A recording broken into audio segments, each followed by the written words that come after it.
الحمد لله نحمده ونستعينه ونستغفره ونعوذ بالله تعالى من شرور أنفسنا ومن سيئات أعمالنا. من يهده الله فلا مضل له ومن يضلل فلا هادي له. ونشهد أن لا إله إلا الله وحده لا شريك له. ونشهد أن سيدنا ومولانا محمدا عبده ورسوله. اللهم صل على سيدنا محمد وعلى آل سيدنا محمد وبارك وسلم. أما بعد فأعوذ بالله من الشيطان الرجيم. بسم الله الرحمن الرحيم. يا أيها الذين آمنوا اتقوا الله وذروا ما بقي من الربا إن كنتم مؤمنين. صدق الله العظيم. فقال رسول الله صلى الله عليه وسلم: الربا 70 حوبا أيسرها مثل أن ينكح الرجل أمه، أو كما قال رسول الله صلى الله عليه وسلم. கண்ணியமிக்க மேலான பெரியாருடைய சகோதரர்களே, ஹஜ்ரத் இப்னு மஸ்ஊத் ரலியல்லாஹு அன்ஹு அவர்கள் சொல்வார்கள்: மன் அராதல் இல்ம ஃபல்யுஸவ்விரில் குர்ஆன். யார் இல்மை தேட வேண்டும், கல்வியை கற்க வேண்டும் என்று நாடுகிறாரோ அவர் குர்ஆனை ஆய்வு செய்து பார்க்கும். ஃபஇன்ன ஃபீஹி இல்மல் அவ்வலீன வல் ஆகிரீன். நிச்சயமாக அல்லாஹ் அந்த குர்ஆனில் முன்னோர் பின்னோருடைய அனைத்து இல்முகளையும் வைத்திருக்கிறார். இமாம் ஷாஃபிஈ ரஹ்மத்துல்லாஹி அலைஹி அவர்கள் சொல்வார்கள்: வஜமீஉ மா தகூலுஹுல் உம்மஹ் ஷர்ஹுன் லிஸ்ஸுன்னஹ். நம்மளுடைய இமாம்கள், ஹதீஸ்களை வல்லுநர்கள் கூறக்கூடிய ஒவ்வொன்றும் இந்த குர்ஆன் மற்றும் ஹதீஸுடைய விளக்கம்தான். ஆக அல்லாஹ் சுப்ஹானஹு வ தஆலா குர்ஆனிலே அனைத்து விதமான ஞானத்தையும் அனைத்து விதமான போதனைகளையும் அனைத்து விதமான சட்டத்திட்டங்களையும் அல்லாஹ் கூறிவிட்டார். அதை விளக்கக்கூடியதுதான் ஹதீஸ்கள். நபி ஸல்லல்லாஹு அலைஹி வஸல்லம் அவர்கள் அறிவிக்கப்பட்ட ஹதீஸ்கள். அந்த குர்ஆனையும் ஹதீஸ்களையும் முன்வைத்து ஆய்வு செய்து கூறக்கூடிய விஷயங்கள் தான் நம்முடைய இமாம்கள் கூறக்கூடிய விஷயங்கள். ஆக கண்ணியமான அல்லாஹ்வின் நல்லடியார்களே, நாம் சொல்ல வரக்கூடிய விஷயம் என்னவென்றால், அல்லாஹ் சுப்ஹானஹு வ தஆலா இந்த குர்ஆனிலும் நபி ஸல்லல்லாஹு அலைஹி வஸல்லம் அவர்கள் ஹதீஸ்களிலும் இந்த இரண்டையும் ஆய்வு செய்து நமக்கு நம்முடைய இமாம்கள் அனைத்து விதமான சட்டத்திட்டங்களையும் கூறிவிட்டார்கள். அது ஒரு தனிநபர் சம்பந்தப்பட்ட சட்டங்களாக இருந்தாலும் சரி, ஒரு சமூகம் சார்ந்த சட்டங்களாக இருந்தாலும் சரி, அது வியாபாரம் ரீதியாக இருந்தாலும் சரி, அது கொடுக்கல் வாங்கலாக இருந்தாலும் சரி, அல்லது ஒரு அரசியல் போன்ற மிக பெரும் சமூக பிரச்சனைகளாக எந்த ஒரு விஷயத்தையும் நம்மளுடைய தீன் அது முழுமையாக கூறாமல் இல்லை. காலம் செல்ல செல்ல புது புது நவீன சட்டங்கள் உருவாகலாம். அந்த அனைத்து சட்டங்களுக்கும் மார்க்கம் நமக்கு தெளிவான விஷயங்களை கூறுகிறது. கண்ணியமான அல்லாஹ்வின் நல்லடியார்களே, நாம் தீனுடைய ஒவ்வொரு விஷயத்தையும் ஒவ்வொரு அங்கத்தையும் நாம் முறையாக முழுமையாக கற்று நாம் செயல்பட வேண்டும். சென்ற வாரத்தில் கூட சில வியாபாரம் சம்பந்தமான சில சட்டங்களை பற்றி பேசப்பட்டது. அதனுடைய தொடர்ச்சியாக இந்த வாரமும் சில முக்கியமான சில சட்டங்களை நான் உங்களுக்கு முன்னால் சொல்ல விரும்புகிறேன். கண்ணியமான அல்லாஹ்வின் நல்லடியார்களே, நம்முடைய தீன், இந்த தீனுல் இஸ்லாம் ஒரு மனிதனுடைய, ஒரு முஸ்லிமுடைய அடிப்படை தகுதியாக, அந்த முஸ்லிம் முழுமையான முஸ்லிமாக வாழ்வதற்கு வெறுமனே இபாதத்தை மட்டும் கொடுக்கவில்லை. ஹஜ்ரத் உமர் ரலியல்லாஹு அன்ஹு அவர்கள் ஒரு நபரை பற்றி விசாரித்தார்கள். இந்த நபரை பற்றி உங்களுக்கு தெரியுமா? ஒருவர் சொன்னார், ஆம், எனக்கு நன்றாக தெரியும். இன்னஹு ஃபுலான் இப்னு ஃபுலான் அஸ்-ஸவ்வாமுன் நஹார் அல்-கவ்வாவுல் லைல். ஆம், இன்னாருடைய மகன் இன்னார். இந்த நபர் இரவெல்லாம் தொழக்கூடியவர், இந்த நபர் பகலெல்லாம் நோன்பு நோக்கக்கூடியவர் என்பதாக நபரை பற்றி அறிமுகப்படுத்துகிறார். அப்போது ஹஜ்ரத் உமர் ரலியல்லாஹு அன்ஹு அவர்கள் கேட்டார்கள், இந்த நபருடன் உங்களுக்கு திருமண உறவு ஏதேனும் இருக்கிறதா? திருமணம் சார்ந்த உறவு இருக்கிறதா? ஒரு சொன்னால் இல்லை. இந்த நபருடன் நீங்கள் பயணம் செய்திருக்கிறீர்களா? இந்த நபருடன் நீங்கள் சேர்ந்து பயணம் செய்திருக்கிறீர்கள்? அவர் சொன்னார், நான் பயணமும் செய்ததில்லை. அப்போ ஹஜ்ரத் உமர் ரலியல்லாஹு அன்ஹு கேட்டார்கள், இந்த நபரும் நீங்களும் அண்டை வீட்டாராக இருக்கிறீரா? உங்களுக்கு அண்டை வீட்டாராக இருக்கிறாரா? அப்பொழுது அவர் சொன்னார், என்னுடைய அண்டை வீட்டாரும் இல்லை. ஒரே நபி ஸல்லல்லாஹு அலைஹி வஸல்லம் அந்த ஹஜ்ரத் உமர் ரலியல்லாஹு அன்ஹு கேட்டார்கள், இவருடன் நீங்கள் குடுக்கல் வாங்கல் விஷயத்தில் ஈடுபட்டிருக்கிறீரா? ஏதேனும் உங்கள் இருவருக்கு மத்தியிலே குடுக்கல் வாங்கல் சம்பந்தப்பட்ட விவகாரம் ஏதாவது நடந்திருக்கிறதா என்று கேட்டபோது அதற்கு அந்த நபர் சொன்னார், அதுவும் நாம் எங்களுக்கு இடையிலே நடக்கவில்லை என்று சொன்னபோது ஹஜ்ரத் உமர் ரலியல்லாஹு அன்ஹு புரிய வைத்தார்கள், இந்த விஷயங்களை கொண்டுதான் ஒரு முஸ்லிம் முஸ்லிமாக அறியப்படுகிறார். வெறுமனே தொழுவதை கொண்டு, வெறுமனே இரவெல்லாம் வணங்குவதை கொண்டு, பகலெல்லாம் நோன்பு வைப்பதை கொண்டு மட்டும் அவர் முழுமையான முஸ்லிமாக முடியாது.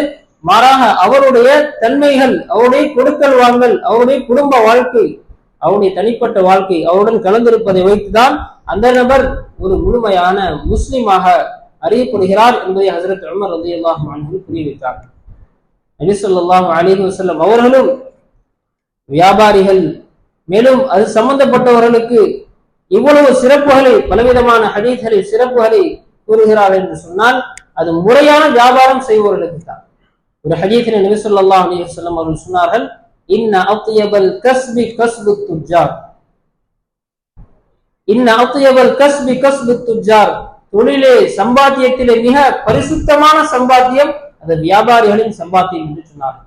சொல்லிவிட்டு அந்த வியாபாரிகளுடைய தன்மையும் சொன்னார்கள், இதா ஹத்தஸு லம் யக்ஸிபு, அவர்கள் பேசினால் பொய் பேச மாட்டார்கள், அவருடைய எந்த ஒரு வார்த்தையிலும் பொய் வராது.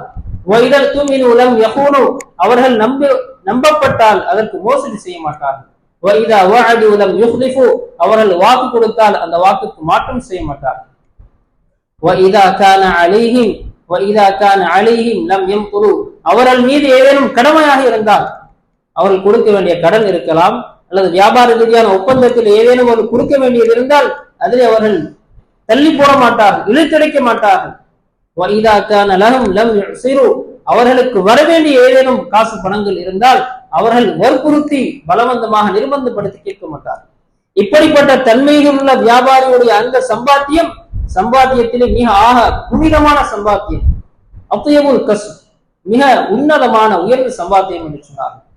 கண்ணியமான அல்லாஹ்வின் நல்லடியார்களே, ஆக நம்முடைய மார்க்கம் வியாபாரம் சம்பந்தப்பட்ட அந்த விஷயங்களையும் வியாபாரிகளையும் பல சிறப்பித்து பல ஹதீஸ்களை கூறுகிறது என்று சொன்னால், கண்ணியமான அல்லாஹ்வின் நல்லடியார்களே, அந்த நடைமுறைகளை, அந்த அணுகுமுறைகளை மார்க்கம் காட்டிய வழிமுறை பேணி நடக்கக்கூடியவருக்கு தான் கிடைக்கும். இன்னைக்கு பொதுவா நவீன காலங்களில் நிறைய வியாபார முறைகள், புது புது முறைகள், அதுக்கு தீனுக்கு என்ன சம்பந்தம் அப்படின்னு மக்கள் நினைக்கிறான். பொதுவாக வேறு சமுதாயம் உள்ள மக்கள்கிட்ட ஒரு பார்வை இருக்குது. அரபில சொல்லுவாங்க, தஅமாலி கைஸர் லி கைஸர் வ தஅமாலி லில்லாஹி லில்லாஹ், அரசருக்கு செய்ய வேண்டியதை நீ அரசவையிலே அவருக்கு செய்து விடு, அல்லாஹ்க்காக செய்யறது நீ பள்ளியில போய் பார்த்து, அது பள்ளிக்குள்ளது அல்லாஹ்க்கு உள்ளது. இன்னைக்கு சர்வ சாதாரணமாக மக்களிடத்திலே நாம் பேசும்போது வரக்கூடிய விஷயம், இன்னைக்கு இஸ்லாம் தீனுங்கிறதெல்லாம் வியாபாரத்துல பார்த்தா அதெல்லாம் ஒன்றும் செய்ய முடியாது, அதெல்லாம் எப்படி இங்க வாழ முடியும்? அன்பை குறித்தான் அல்லாஹ்வின் நல்லடியார்களே, முறையாக நாம் வியாபாரம் செய்யும் போதுதான் அது நமக்கு சாதகமாக நன்மைகள் கிடைக்கக்கூடியதாக இருக்கும். இன்னும் நம்முடைய அறிஞர்கள் சொல்வார்கள், ஒரு நபருடைய சம்பாத்தியம் அவர் சம்பாதிப்பதற்காக கிடையாது, மாறாக சம்பாத்தியத்தினுடைய நோக்கம் வியாபாரத்திற்காக என்னென்ன சிறப்புகள் எல்லாம் ஹதீஸிலே கூறப்பட்டுள்ளதோ அந்த சிறப்பை அடைவதற்காக. நாம் தொழுகிறோம், தொழுகையின் நன்மை பெறுவதற்காக. நாம் செய்யக்கூடிய சம்பாத்தியம் அந்த சம்பாத்தியத்தினால் கிடைக்கக்கூடிய நன்மை பெறுவதற்காக. உண்மையான நேர்மையான வியாபாரி நாளை மறுமை நாளை நபிமார்களுடன் இருப்பார், சித்தியங்களுடன் இருப்பார், ஷஹீதுகளுடன் இருப்பார் என்று சொன்னால் அந்த வியாபாரத்தில் முழுமையான அமானித தன்மை, முழுமையான உண்மை தன்மை இருக்கிறது. ஹஜ்ரத் ஜரீர் இப்னு அப்துல்லா ரலியல்லாஹு அன்ஹு அவர்கள் ஒரு சந்தர்ப்பத்திலே தன்னுடைய அடிமையை அனுப்பி ஒரு குதிரையை வாங்கி வர சொல்கிறார். அந்த நபர் போறாரு, போய் ஒரு நபர்கிட்ட குதிரைக்கு பேரம் விலை பேசுறார். விலை பேசி 400 திர்ஹம் என்பதாக முடிவாயிடுச்சு. இப்ப அவரிடத்துல கையில காசு இல்லை, கூட்டிட்டு வர்றாரு, எஜமான இடத்துல வாங்க, நான் உங்கள்கிட்ட காசு வாங்கி தர்றேன். அப்போ ஹஜ்ரத் ஜரீர் இப்னு அப்துல்லா ரலியல்லாஹு அன்ஹு அவங்களிடத்துல வந்ததற்கு பிறகு இந்த விஷயத்தை கேட்கிறான், எவ்வளவுக்கு குதிரை வாங்கினீங்க? 400 திர்ஹம் சொல்றான். இப்போ ஜரீர் இப்னு அப்துல்லா ரலியல்லாஹு அன்ஹு சொல்றாங்க, 500 திர்ஹம் தரீங்களா? பேசப்பட்டது 400, இவங்க கேட்கிறான் 500 திர்ஹம் தரீங்களா? அவர் எதுவுமே சொல்ல, அமைதியா இருக்கிறார். பிறகு ஹஜ்ரத் ஜரீர் ரலியல்லாஹு அன்ஹு சொன்ன 600 அப்படின்னு கேட்கிறான். பிறகு 700 அப்படின்னு சொல்றான்.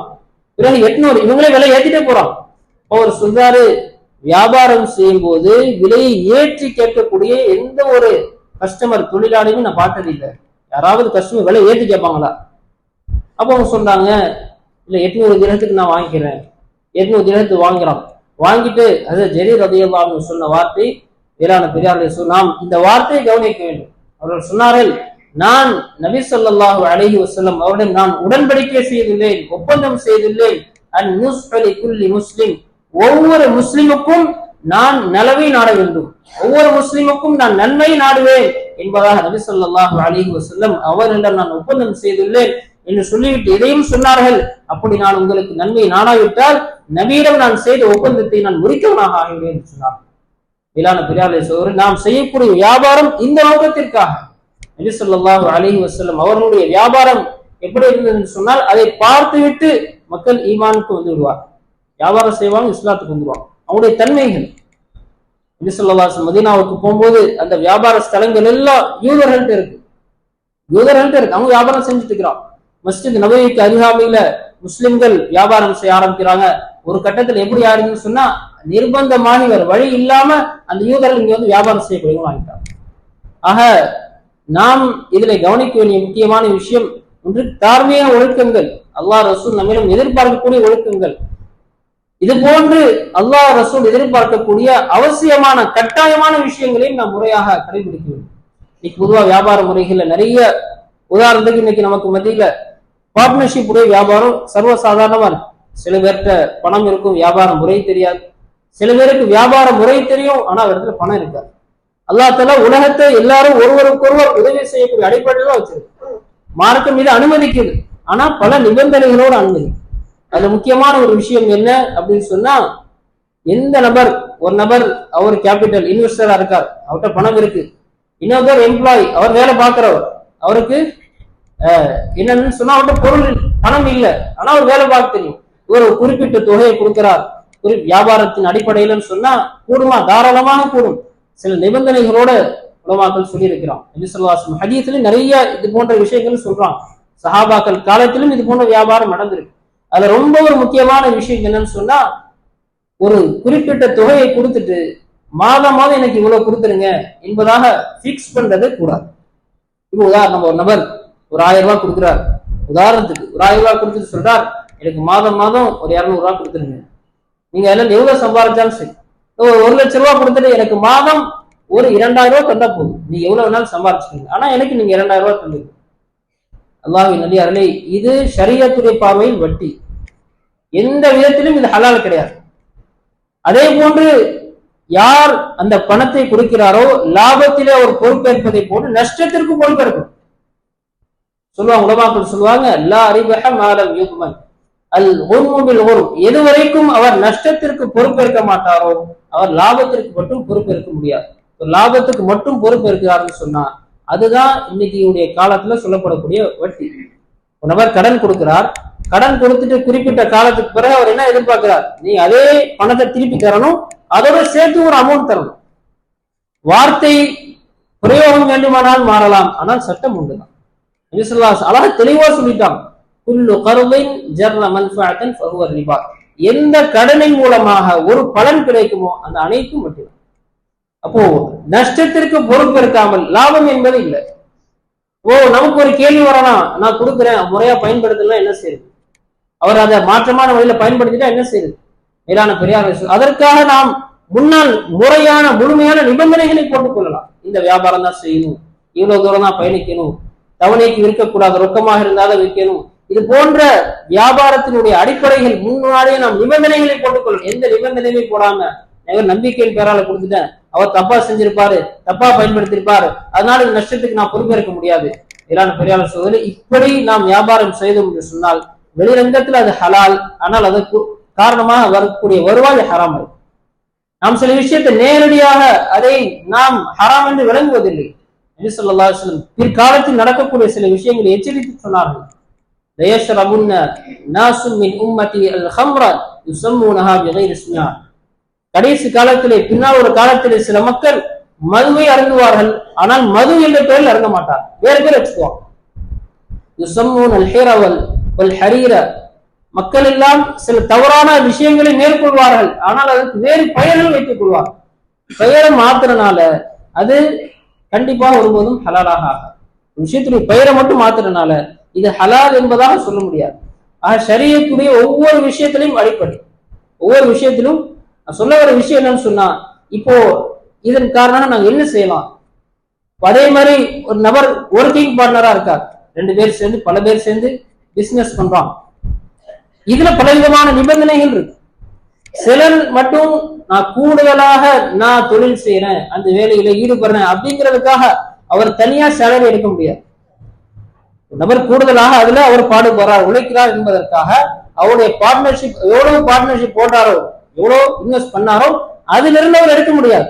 அப்ப அதுக்கு என்ன வழி? அதுக்கும் மார்க்கம் உலமாக்கள் சில வழிகளை எழுதியிருக்கிறார்கள். எல்லாம் நான் சொல்ல ஒரு விஷயம் என்னன்னு சொன்னா, தீன் என்பது எல்லா விஷயங்களையும் உள்ளடக்கியது. நம்முடைய வெறுமன் நம்ம இபாதத்தை ஒரு நபர் இரவு பால வழங்குகிறார், அதுக்கு உமர் ரலியல்லாஹு இந்த வார்த்தை நம்ம ஒவ்வொருவரும் சிந்திக்க வேண்டிய விஷயம். அவர் இரவு பகலா வணங்குகிறார், இரவெல்லாம் தொழுகிறார், பகலெல்லாம் அவர் நோன்பு வைக்கிறார். இதன் காரணமாக மட்டும் நபர் முழுமையான முழு முஸ்லீமாக அவரால் ஆக முடியாது. வேளாண் பெரியார் சோதரி, இது போன்ற விஷயங்களே நாம் மிகவும் கவனமாக இருக்க வேண்டும்.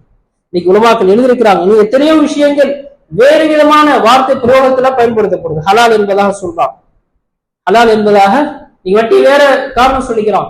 இது நாங்க அந்த பேர்ல கொடுக்கல, வேற பேர்ல கொடுக்குறோம், நாங்களா விரும்பிதான் கொடுக்குறோம், நாங்களா அவரா விரும்பி தர்றாங்க, நாங்க கண்டிஷனா வைக்கல.